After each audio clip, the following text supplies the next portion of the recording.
वज़ीर दाखिला मोहसिन नकवी का कहना है कि वज़ीर आला अली अमीन गंडापुर को किसी इदारे ने गिरफ्तार नहीं किया।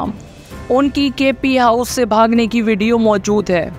मीडिया रिपोर्ट्स के मुताबिक अली अमीन गंडापुर की गिरफ्तारी से मुताल्लिक सवाल पर मोहसिन नकवी का कहना था, वज़ीर आला केपी हमारी हिरासत में नहीं है। अली अमीन किसी और इदारे की हिरासत में भी नहीं है। अली अमीन केपी हाउस में मौजूद नहीं, वहाँ से भाग गए थे। अली अमीन गंडापुर खुद भागे हैं। हमने 2-3 छापे मारे थे। शक था कि वो मौजूद होंगे, लेकिन वो वहाँ नहीं थे।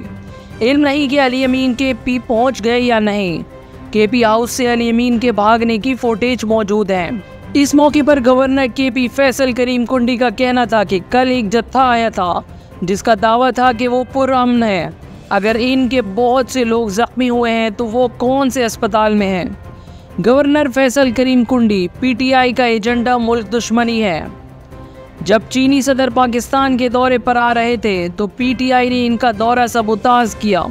पीटीआई सीएसओ के इजलास को सबूताज के लिए मुल्क दुश्मन एजेंडे पर काम कर रही है।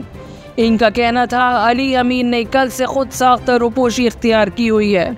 अली अमीन विकेट के दोनों तरफ खेल रहे हैं।